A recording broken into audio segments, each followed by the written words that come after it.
Worship, ആരാധന. 2 fellowship, കൂട്ടായ്മ. 3 ആ കുടുംബത്തിൻ്റെ സാക്ഷി. ഞാൻ മാതൃഭൂമി ആഴ്ച പതിപ്പ് ക്രമമായി വായിക്കുന്ന ഒരാൾ. കഥയും നോവലും ഒന്നും നോക്കാറില്ല.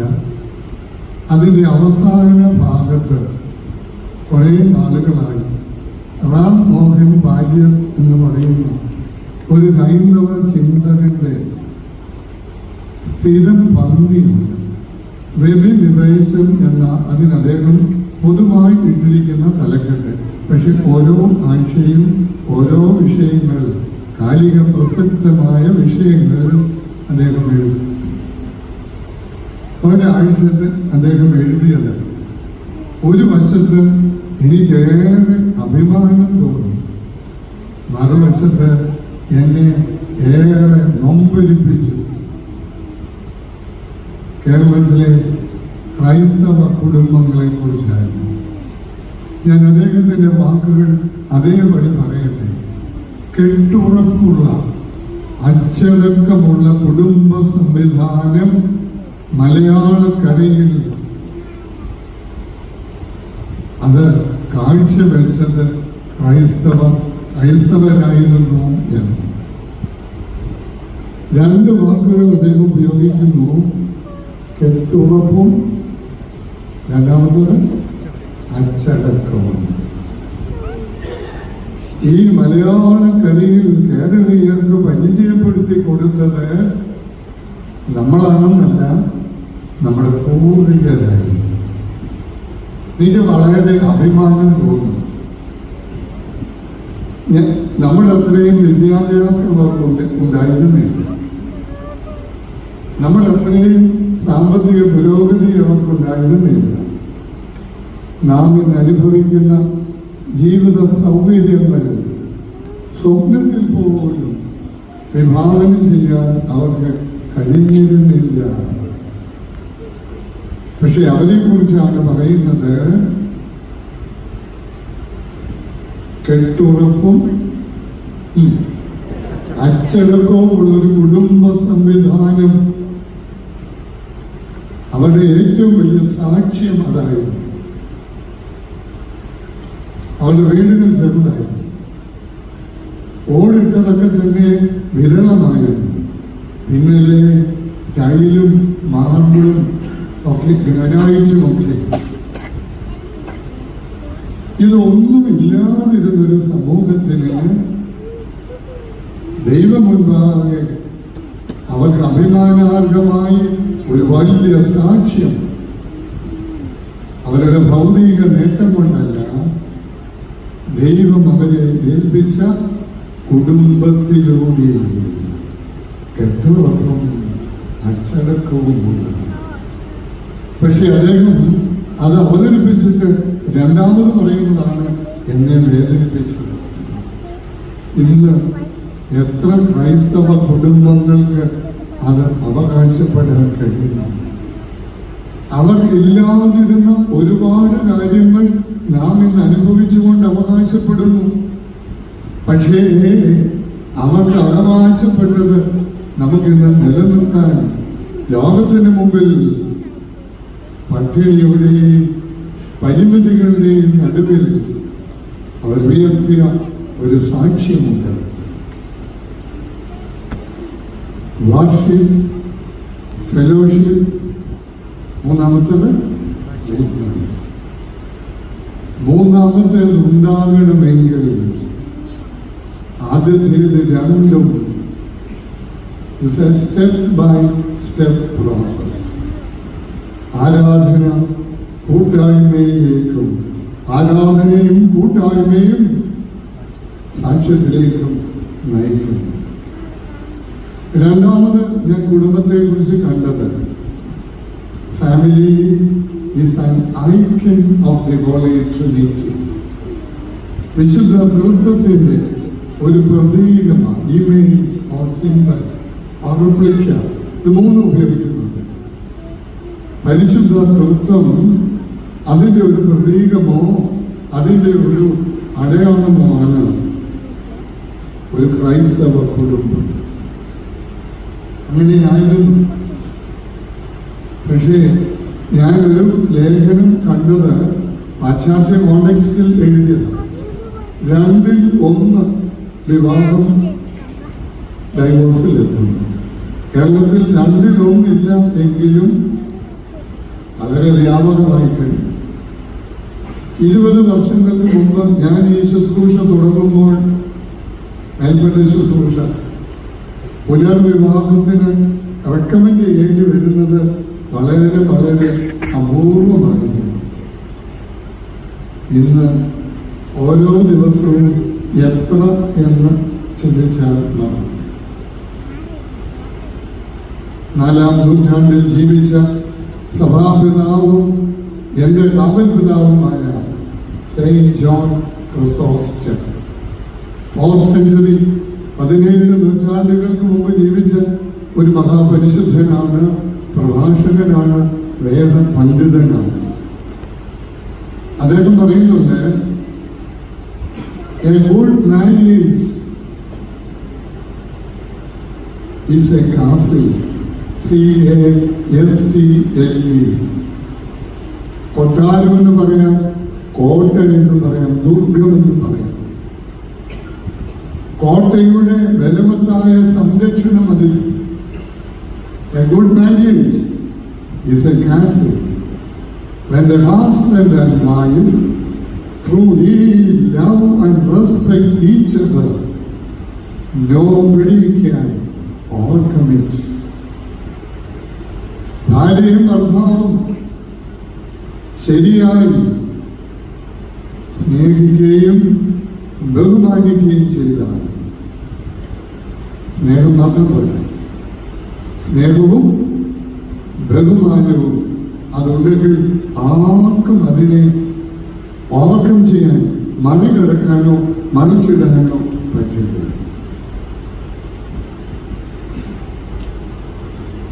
ഞാൻ അദ്ദേഹത്തിൻ്റെ വാക്കുകൾ 2-3 കൂടി വാചകങ്ങൾ വായിക്കട്ടെ. The love of the husband and wife is the force. ഒരു കുടുംബത്തെ പിടിച്ചു നിർത്തുന്നത് ഭാര്യ ഭർത്താക്കന്മാരുടെ സ്നേഹമാണ്. ഹാർമണി, ഐക്യം പ്രിവെയിൽസ്. അത് ആ കുടുംബത്തിന്റെ ഐക്യം അവിടെ. അങ്ങനെ ഉള്ളത് children are raised well. കുട്ടികൾ നല്ലവണ്ണം വളർത്തപ്പെടുന്നു. വീട്ടിലെ എല്ലാ ക്രമീകരണങ്ങളും ഭംഗിയായി നിൽക്കുന്നു. അയൽപക്കത്തുകാരും സ്നേഹിതരും ബന്ധുക്കളും ഇതിൽ സന്തോഷിക്കുകയും ദൈവത്തെ മഹത്വപ്പെടുത്തുകയും ചെയ്യുന്നു. അത് കുടുംബത്തിന് മാത്രമല്ല, സമൂഹത്തിനും ഒരനുഗ്രഹമാണ്.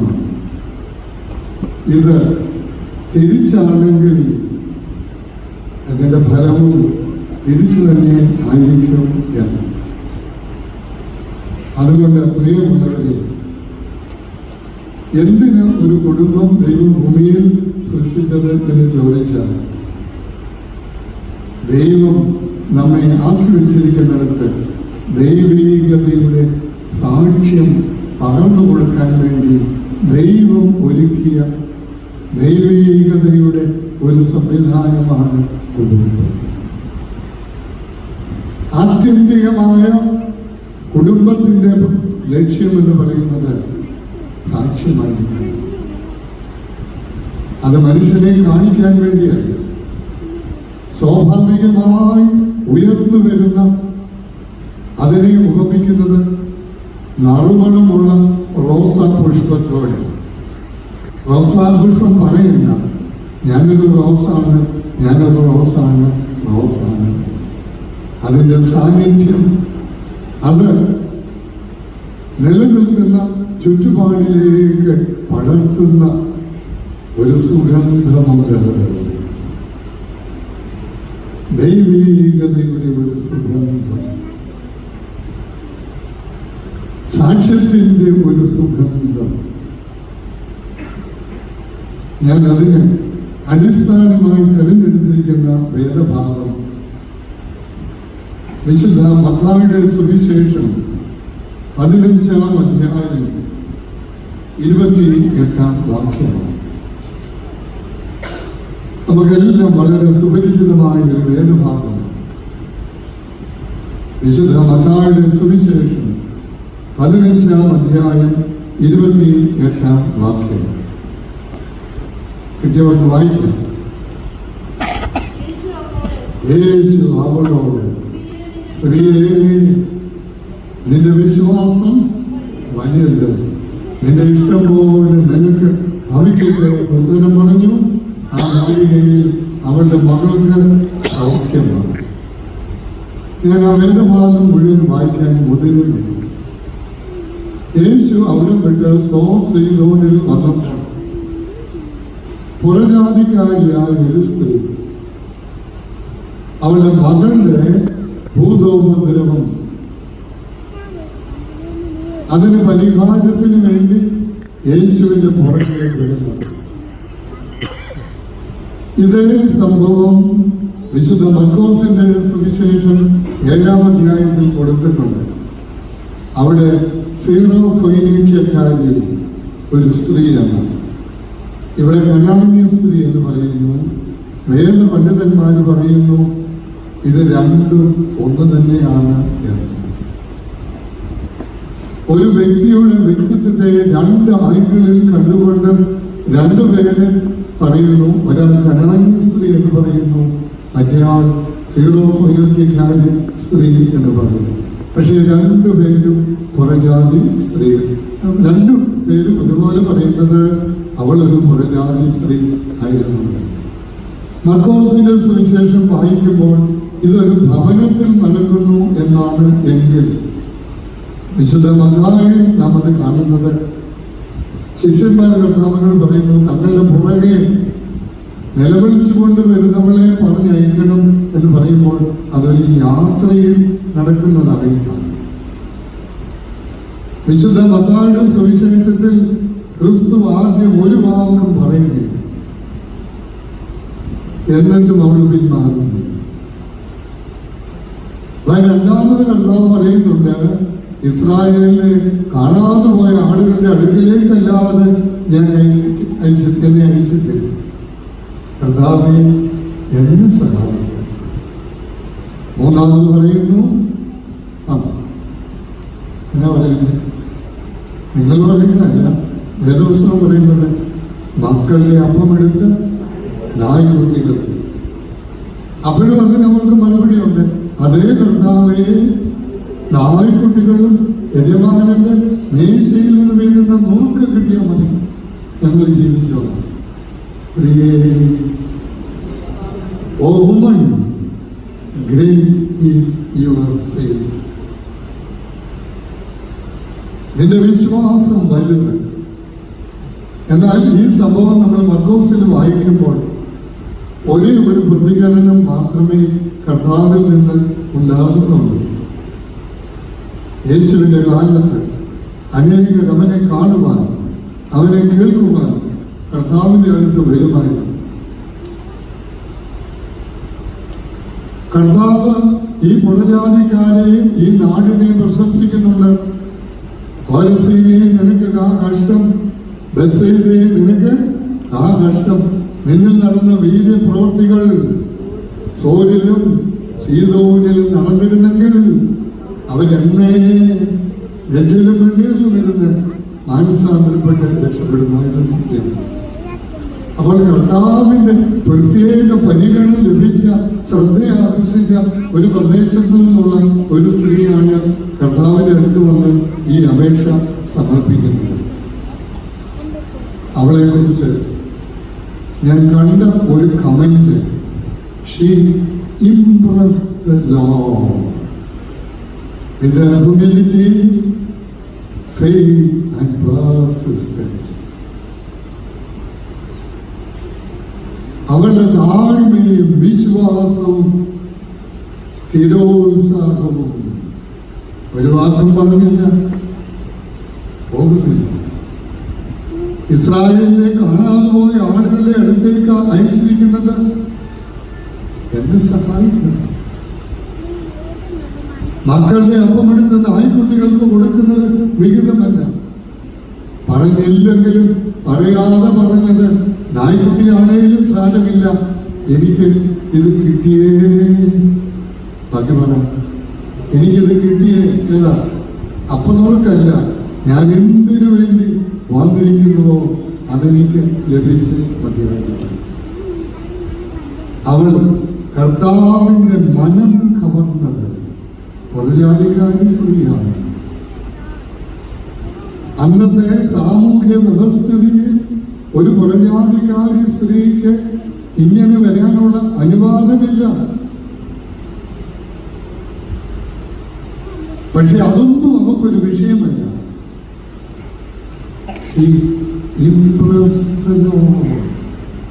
കർത്താവിന്റെ മനം കവർന്നു.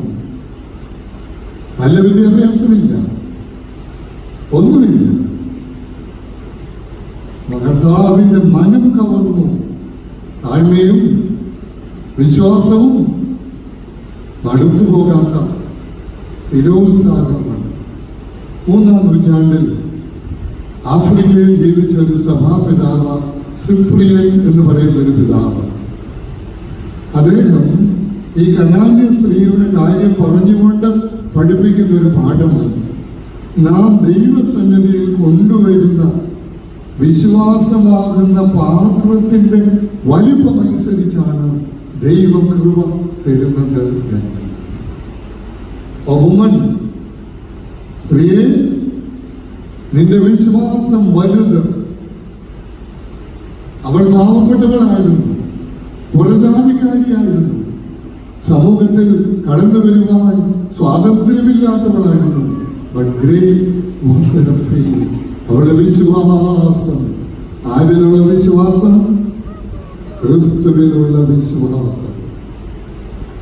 പ്രിയമുള്ളവരെ, കനാന്യ സ്ത്രീയെ പഴയ നിയമത്തിലെ രാഹാബ് എന്ന വേശ്യയോടും രൂത്ത് എന്ന മോവാബ്യ സ്ത്രീയോടും ഉപമിക്കുന്നുണ്ട്. ഈ രണ്ട് സ്ത്രീകള്, രാഹാബും രൂത്തും, അവരുടെ പ്രതിസന്ധിയുടെ കാലഘട്ടത്തിൽ, സാഹചര്യത്തിൽ ഇസ്രായേലിന്റെ ദൈവമായ യഹോവയിലേക്ക് വന്നവരാണ്. കനാന്യ സ്ത്രീയെ ഇവരോട് ചേർത്ത് പറയാൻ കാരണം, ഈ സ്ത്രീയും അവളുടെ പ്രതിസന്ധിയുടെ നടുവിൽ A crisis in her family, അവിടെയാണ് വരുന്നത്. അവിടെ കുടുംബം ഒരു വലിയ പ്രതിസന്ധിയില്ല. അവളുടെ വേറെ ഹൗസ് ഒന്നും കാര്യമായിട്ട് നമുക്കറിയില്ല. അറിയാവുന്നത് ഒരു മകളുണ്ട്, മറ്റു മക്കളൊന്നും അറിയില്ല. ആ മകൾക്ക് ഭൂതം ബാധിച്ചിരിക്കുക, ഭർത്താവൊന്നും തെളിവില്ല. ആ വീട്ടിൽ മറ്റാരൊക്കെ ഉണ്ടെന്ന് അറിയില്ല. But the family was in a crisis. Rahab എന്ന് പറയുന്ന വേശ്യയും റൂത്ത് എന്ന് പറയുന്ന മോവാബ്യ സ്ത്രീയും അങ്ങനത്തെ പ്രതിസന്ധികളുടെ നടുവിൽ ഇസ്രായേലിന്റെ ജീവനുള്ള ദൈവത്തിന്റെ അടുത്ത് വന്നതുപോലെ, അതുകൊണ്ട് ആ രണ്ട് സ്ത്രീകളുടെയും പേരുകൾ കർത്താവിന്റെ വംശാവലിയിൽ ഇടം കിട്ടി. ജന്മം കൊണ്ടല്ല, കുടുംബ പശ്ചാത്തലം കൊണ്ടല്ല, അവരുടെ വിശ്വാസം കൊണ്ടാണ്.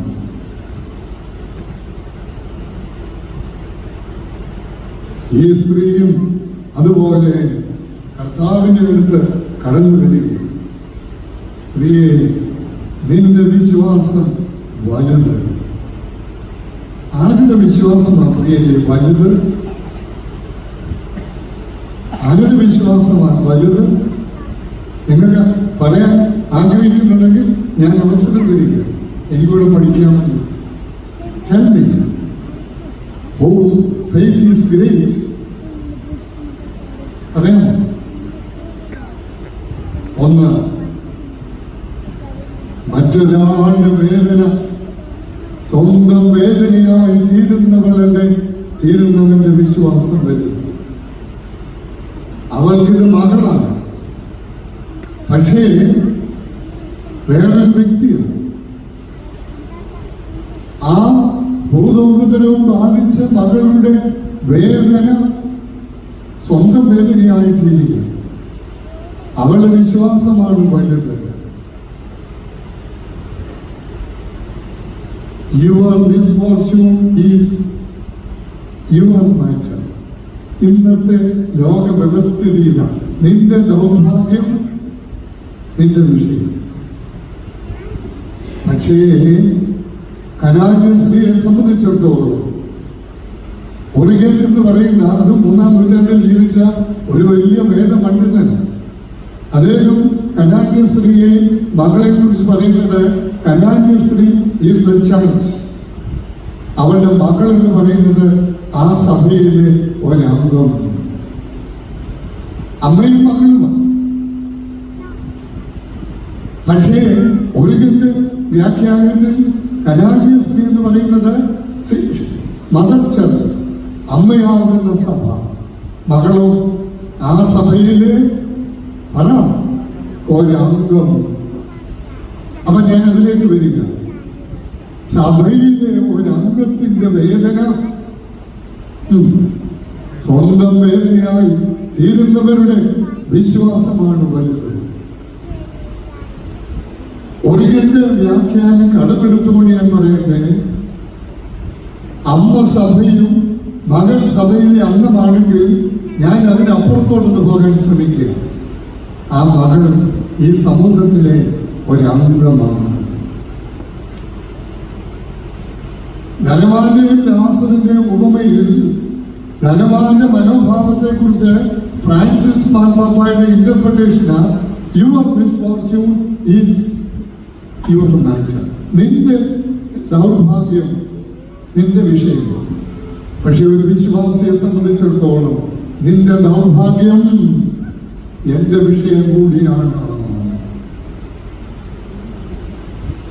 നല്ല ശമരിയക്കാരന്റെ ഉപമയിൽ നല്ല ശമരിയക്കാരനെ എടുക്കുക. നല്ല ശമരിയക്കാരൻ സത്രത്തിൽ കൊണ്ടുപോകാൻ പ്രേരിപ്പിച്ചത് your misfortune is my it matters me too. ഇത് എന്നെ കൂടി ബാധിക്കുന്ന ഒരു വിഷയമാണ്. 2, ആരുടെ വിശ്വാസമാണ് വലുത്? അവന്റെ നന്മയ്ക്കായി ആവോളം പ്രയത്നിക്കുന്നവന്റെ വിശ്വാസമാണ് വലുത്. ഞാൻ ഏത് കാര്യത്തിനു വേണ്ടി ഇറങ്ങി പുറപ്പെട്ടിരിക്കുന്നു, സ്വന്തം കാര്യമല്ല. രണ്ടും രണ്ട് വ്യക്തിത്വങ്ങളാണല്ലോ. വ്യക്തിപരമായ നേട്ടത്തിനല്ല, വ്യക്തിപരമായ ഒരു കാര്യവും നേടാനല്ല, മറ്റൊരാളുടെ പ്രയാസത്തിന് പരിഹാരം കാണുവാൻ എത്രയും വരെ പോകാമോ അത്രയും വരെ പോകുന്ന ആളിന്റെ വിശ്വാസമാണ് വലുത്. നന്മ ചെയ്യുവാനുള്ള പ്രയാണത്തിലെ പ്രതിസന്ധികളിൽ തകർന്നും പോകാതെ, ഞാൻ അവളെ ഒന്ന് സഹായിക്കാൻ പോയത്, പക്ഷേ അനുകൂലമല്ല, നിന്റെ വിധിയാണ് എന്ന് പറഞ്ഞ അവൾ പിന്മാറിപ്പോയില്ല. അധിക്ഷേപങ്ങളും എല്ലാം സഹിച്ച് അതിനുവേണ്ടി എന്ത് ത്യാഗവും സഹിക്കാൻ സന്നദ്ധമാകുന്നവരുടെ വിശ്വാസമാണ് വലുത്. അവൾക്ക് ഒരേ ഒരു ആഗ്രഹം മാത്രമേ ഉള്ളൂ, തിന്മകളുടെ പിടിയിൽ നിന്ന് എന്റെ മകൾക്ക് ഒരു വിടുതൽ, വിമോചനം കിട്ടണം. അതിനുവേണ്ടി അവൾ വീട് നമസ്കരിക്കുന്നുണ്ട്. കാഷ്വലായിട്ട് പറഞ്ഞിട്ട് പോകുകയല്ല, അവൻ വീട് നമസ്കരിക്കുക. അവളുടെ ആ ഉത്സാഹവും ആത്മാർത്ഥതയും നോക്കൂ പ്രിയമുള്ളവരെ. മുട്ടുമടക്കി അവൾ അപേക്ഷിക്കുകയാണ്, മറ്റുള്ളവരുടെ നന്മയ്ക്ക് വേണ്ടി സ്വന്തം സുരക്ഷിതത്വത്തിന്റെ ഇടങ്ങൾ വിട്ടിറങ്ങുന്നവരുടെ വിശ്വാസമാവരുത്. ഈ കനാന്യ സ്ത്രീക്ക് പേഴ്സണൽ പ്രശ്നമൊന്നുമില്ല, അവളൊരു സേഫർ സോണില്, പക്ഷെ അത് വിട്ടിട്ട് അവൾ ഇറങ്ങിയാണ്. തന്റെ സുരക്ഷിത മേഖലകൾ ഇടങ്ങൾ വിട്ട് വേറൊരാളുടെ ഗുണത്തിന് വേണ്ടി എവിടെ വരെ പോകാമോ, എന്തെല്ലാം സഹിക്കാമോ, അപമാനങ്ങൾ എത്രയും സഹിക്കാമോ, അതെല്ലാം സന്തോഷത്തോടുകൂടി, ബാക്കി പറഞ്ഞ സന്തോഷത്തോടുകൂടി സഹിക്കുന്ന ആളിൻ്റെയാണ് വിശ്വാസം വരുന്നത്. പോപ്പ് ഫ്രാൻസിസ് അദ്ദേഹത്തിൻ്റെ ഗ്രന്ഥങ്ങളും ആശയങ്ങളും എനിക്ക് വലിയ ആകർഷണമുള്ള കാര്യം. ജീവിതത്തിൽ 2 പ്രാവശ്യം അദ്ദേഹത്തെ നേരിൽ കാണാൻ അവസരം കിട്ടി. അദ്ദേഹം പറയുന്നുണ്ട്, true faith is demanding. True faith is demanding. ശരിയായ വിശ്വാസം ചില നിർബന്ധങ്ങളുടേതാണ്. പൗലോസ് പറയുന്നുണ്ടല്ലോ, നിർബന്ധം എന്റെ മേൽ കിടക്കുന്നു. യഥാർത്ഥമായ ശരിയായ വിശ്വാസം എന്ന് പറയുന്നത് അത് ചില നിർബന്ധങ്ങളുണ്ട്, ആവശ്യങ്ങളുണ്ട്. അത് അവരുടെ നന്മയ്ക്ക് വേണ്ടി ആവോളം പോകുവാനുള്ള ഒരു കമ്മിറ്റ്മെന്റ്, പ്രതിബദ്ധതയുടെ ഉത്തരവാദിത്വത്തിന്റെ ഒരു അനുഭവമാണ് പ്രിയമുള്ളത്. ഞാൻ കനാന്യ സ്ത്രീയെ കാണുന്നത്, സ്ത്രീകളിൽ ജ്ഞാനികളുടെ ജ്ഞാനിയായ ശലോമോൻ പറയുന്നുണ്ട്, സ്ത്രീകളിൽ ജ്ഞാനമുള്ളവൾ ഒക്കെ പറ തന്റെ വീട് പണിയുന്നു, പോഷണമുള്ളവളോ സ്വന്തം കൈകൊണ്ട് ഒളിച്ചു കളയുന്നു. അതിന് നല്ല ഉദാഹരണമാണ് കനാന്യ സ്ത്രീ. വിശ്വാസം, താഴ്മ, സ്ഥിരോത്സാഹം കൊണ്ട് ദൈവീകതയുടെ കുടുംബം വളർന്നു. കഴിഞ്ഞ കുറേ ദിവസങ്ങളായി മലയാളക്കരയിൽ വളരെ ചർച്ച ചെയ്യപ്പെടുന്ന ഒരു പുസ്തകമാണ് കമ്പിളിക്കണ്ടത്തെ കൽഭരണികൾ എന്നുള്ളത്. ഞാൻ കഴിഞ്ഞ ഞായറാഴ്ച ഞാൻ പോയ പള്ളിയിൽ വിശുദ്ധ കുർബാന മധ്യേ പ്രസംഗമുണ്ടായിരുന്നു. അത് കഴിഞ്ഞൊരു കൂട്ടമുണ്ടായിരുന്നു. എല്ലാവരും അവിടെ. ഞാൻ ഈ പ്രസംഗമാണ്, എൻ്റെ പ്രസംഗം ഈ പുസ്തകത്തിൽ നിന്ന് ആയിരുന്നു.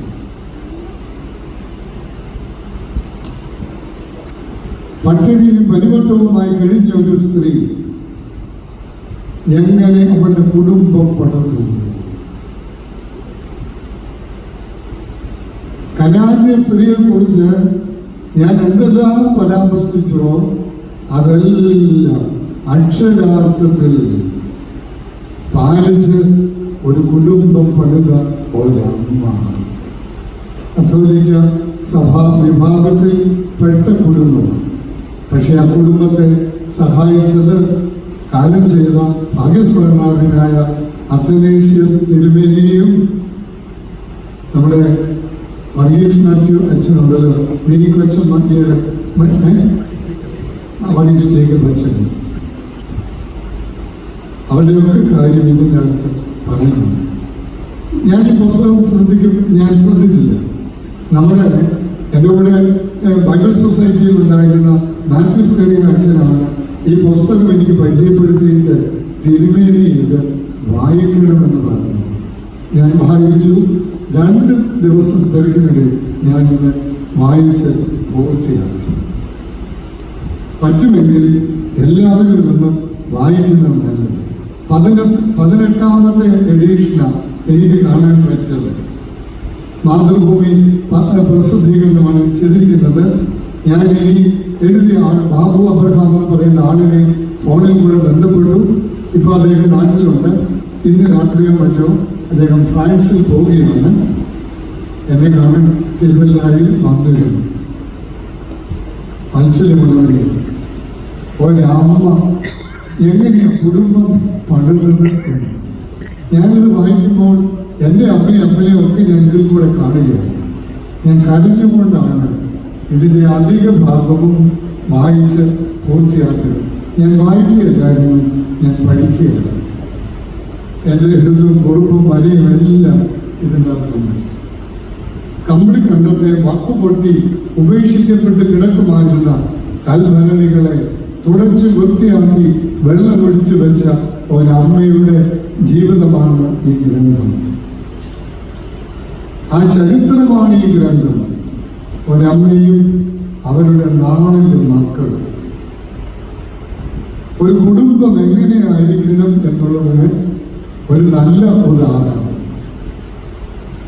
3 പെൺമക്കളും ഒരു മകനും, ലാലി, ജെസി, ബിന്ദു ബാബു. ഒരുപാട് ജീവിതാനുഭവങ്ങൾ, അതിൻ്റെ ഒരു പാഠപുസ്തകമാണ് ഈ ഗ്രന്ഥം. മേരി എന്ന അമ്മ, ആപ്റ്റ് മേരി. കർത്താവിൻ്റെ അമ്മയുടെ പേര് മേരി എന്നായിരുന്നു. കർത്താവിൻ്റെ അമ്മയെ പോലെ സഹിച്ച ഒരു സ്ത്രീയായിരുന്നു ഈ മേരി. ദൈവവിശ്വാസത്തിൻ്റെയും ദൈവാശ്രയത്തിൻ്റെയും കണ്ണുനീരോടുകൂടിയ പ്രാർത്ഥനയുടെയും അനുഭവത്തിൽ കുടുംബം പടുത്തുയർത്തിയ ഒരമ്മ.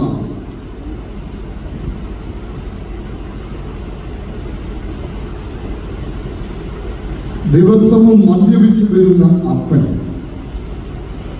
മദ്യലഹരിയിൽ മിക്ക ദിവസങ്ങളിലും അത്താഴം പാത്രം ഉൾപ്പെടെ വലിച്ചെറിയുന്ന അപ്പൻ. അത് കഴിഞ്ഞിട്ട് ഞാൻ ഈ പുസ്തകത്തിലെ വാചകമാണ്, രാത്രിയുടെ 2ാം മേള ആരംഭിക്കുന്നത് അമ്മയെ മർദ്ദിച്ചുകൊണ്ട്. ആ ഇരുട്ടിൽ അമ്മയെ കെട്ടിപ്പിടിച്ചുകൊണ്ട് ഞങ്ങൾ കരഞ്ഞ് വീടിന് വെളിയിൽ ഈ കുറ്റാപ്പൂറ്റിരുട്ടത്ത് ഈ ചെടികളുടെ ഇടയിൽ ഒളിച്ചിരിക്കും. അപ്പൻ ഞങ്ങളെ ഉപേക്ഷിച്ചു പോയി.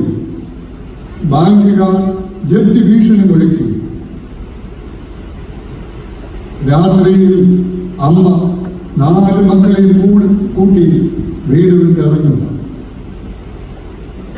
അവർ പോകുന്ന കുറ്റാപ്പൂറ്റിരുട്ട, ഒരു ചെറിയ നിലാവെളിച്ചം മാത്രമേ ഉള്ളൂ. പറക്ക് മുറ്റാത്ത 4 കുഞ്ഞുങ്ങൾ. എൻ്റെ മുമ്പിലിരിക്കുന്ന ഈ കുഞ്ഞുങ്ങളുടെ പ്രായം മൂത്തത് മുതൽ ബാക്കി. അവരുടെ പള്ളിയുടെ പടിക്കലുള്ള കുരിശുതൊട്ടിയിൽ നിന്ന് ഈ അമ്മ എൻ്റെ ക്രിസ്തു രാജാ എന്ന് വിളിക്കുന്നത് അക്ഷരാർത്ഥത്തിൽ സ്വർഗം വരെ കേൾക്കത്തക്കവണ്ണമുള്ള ശബ്ദമായിരുന്നു. പാതിരാത്രിയിലായിരുന്നപ്പോൾ അതിന് ശബ്ദത്തിനും കുറെ കാഠിന്യമുണ്ടല്ലോ. ഇനി ഞാൻ ആ പുസ്തകത്തിൽ നിന്ന്, മക്കളെ, നമുക്ക് ഈ ലോകത്തിൽ ആരുമില്ല. അമ്മയ്ക്കിനി വയ്യ മക്കളെ, എൻ്റെ മക്കളെ വളർത്താൻ വയ്യ, അതുകൊണ്ട് നമുക്ക് മരിക്കാം മക്കളെ. അതൊക്കെ പറ്റാത്ത 4 കുഞ്ഞുങ്ങളോട് അപ്പൻ ഇവരെ ഉപേക്ഷിച്ചു പോയി. ചെറിയൊരു കോഴ ബാങ്കുകാർ അന്ന് ചെണ്ട പൊട്ടിയ ജപ്തി നോട്ടീസ് കൊണ്ടുവരുന്നത്. നാട്ടുകാരെ മുഴുവൻ ഇളക്കി, സർവമാനവും തകർന്നു. നമ്മൾ ഇവിടെ നിന്ന് കല്ലാർകുട്ടി ഡാം വരെ നടക്കും. അവിടെ ചെന്ന് പാലത്തിൽ നിന്ന് അമ്മ വെള്ളത്തിലേക്ക് ചാടും. അമ്മ ചാടി കഴിയുമ്പോൾ മക്കൾ ഓരോരുത്തരായി ചാടണം.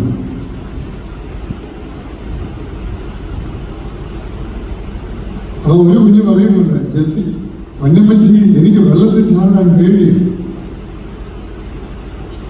അപ്പൊ അവര് പറയുക, അമ്മച്ചി, ഞങ്ങളെ വെള്ളത്തിലിട്ടിട്ട് അമ്മ ചാടിയാൽ മതി. കാരണം അല്ലെങ്കിൽ ഞങ്ങൾ ആരെങ്കിലും പേടിച്ച് ചാടാതെ ഇരുന്നാൽ അമ്മയില്ലാതെ ഞങ്ങൾ എങ്ങനെ ജീവിക്കും? പൊടി കുഞ്ഞുങ്ങളായി പറയുന്നത്. മക്കളെ, അമ്മയ്ക്ക് മക്കളെ ഡാമിലേക്ക് എടുത്തിടാൻ വയ്യ. അമ്മ ചാടി കഴിയുമ്പോൾ മക്കൾ ചാടിയാലും മതി. അപ്പം ഈ പൊടി കുഞ്ഞുങ്ങളിൽ ഒന്ന് പറയുക, അമ്മേ, ഇവിടെ അല്ലേ നമ്മളെ അറിയുന്നവരുള്ളൂ, നമുക്ക് അക്കരെ പോയാൽ, ചിന്നാടിൽ പോയാൽ നമ്മളെ അറിയുന്നവരാരുമില്ലല്ലോ അമ്മേ. നമുക്ക് ഭിക്ഷയെടുത്ത് ജീവിക്കാൻ അമ്മേ. ഒരു കൊച്ചു കുഞ്ഞ് അമ്മയോട് പറയുക, ആ ബാബു എന്നോട് പറയുകയായിരുന്നു, പരിശുദ്ധാത്മാവ് എന്റെ ആ കൊച്ചു പെണ്ണലിൽ കൂടി പ്രവർത്തിച്ചു. അമ്മയ്ക്ക് പിടിച്ചിരിക്കാൻ ഒരു നിർവാഹവുമില്ല. അമ്മയുടെ മുമ്പിൽ എല്ലാ വാതിലുകളും അടയ്ക്കപ്പെട്ടു. ഒരു കിളിന്ന് പറയുന്ന, അമ്മേ, ഇവിടെ അല്ലേ നമ്മളെ അറിയുന്നവരുള്ളൂ, നമുക്ക് അക്കരയ്ക്ക് പോകാം അമ്മേ, ഭിക്ഷയെടുക്കാം അമ്മേ. 10 വയസ്സുള്ള ഒരു കുഞ്ഞിന്റെ വാക്ക് അമ്മ 4 പേരെയും ചേർത്ത് പിടിച്ച് വലിയ വായിൽ നിലവിളിച്ചു മടങ്ങിപ്പോയി.